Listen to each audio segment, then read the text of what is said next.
அலைக்கும் ஃப்ரெண்ட்ஸ். இன்றைக்கி நம்ம வந்து பூண்டு குழம்பு தான் பார்க்க போகிறோம்.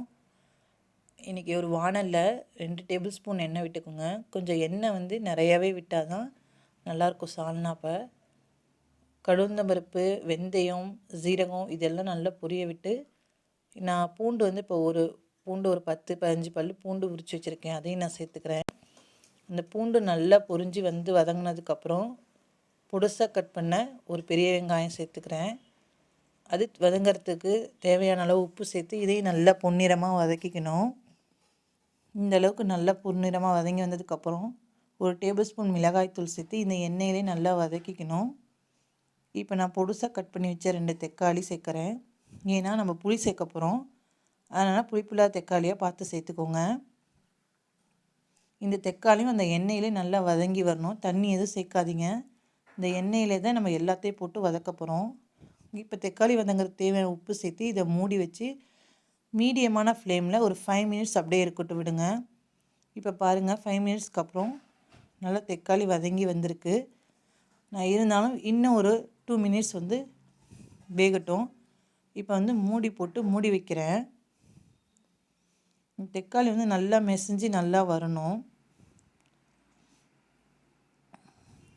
நிறைய பேர் வீடியோஸ் பார்க்குறீங்க, லைக் அண்ட் ஷேர் சப்ஸ்கிரைப் பண்ண மாட்டேங்கிறீங்க. ப்ளீஸ் சப்போர்ட் பண்ணுங்கள்.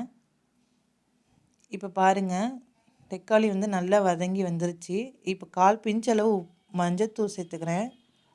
இதையும் நல்லா மிக்ஸ் பண்ணிக்கிட்டு இப்போ மல்லித்தூள் வந்து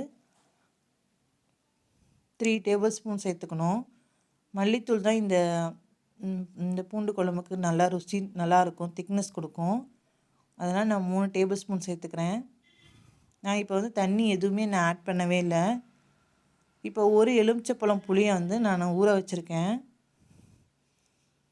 அதை இப்போ நல்லா வந்து கரைச்சி விட்டுக்கோங்க. இது நான் வந்து கடையில் வாங்கின புளி இல்லை, எனக்கு இது வீட்டிலே எனக்கு வந்து எங்கள் மாமியார் இது பண்ணி கொடுத்தாங்க. அந்த புளி தான் இது. இது கரைச்சி வச்ச புளியை நான் சேர்த்துக்கிறேன். இப்போ நமக்கு வந்து மிக்ஸ் பண்ண சால்னா சேர்க்கணும். சால்னா சேர்க்குறதுக்கு இப்போ நான் வந்து 1 டம்ளர் ஃபுல்லாக தண்ணி சேர்த்துக்கிறேன். இதில்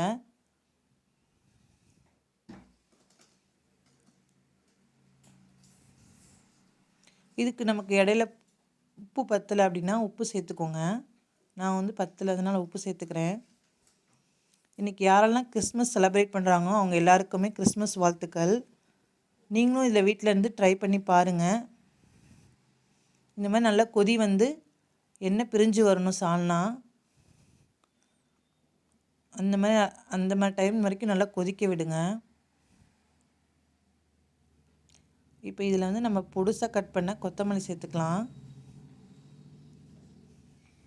பாருங்கள், எண்ணெய் நல்லா பிரிஞ்சு வந்துருச்சு. இப்போ நான் வந்து பொடுசாக கட் பண்ண கொத்தமல்லி சேர்த்து ஒரு சின்ன சைஸ் வந்து நான் வெல்லம் சேர்த்துக்கிறேன். அந்த சுவை கூட்டி கொடுக்கும், புளிப்பு சுவையை. அவ்வளோதான் ஃப்ரெண்ட்ஸ். நீங்களும் வீட்டில் ட்ரை பண்ணி பார்த்து பிடிச்சிருந்தா லைக் அண்ட் ஷேர் சப்ஸ்கிரைப் பண்ணுங்கள். அஸ்ஸலாமு அலைக்கும்.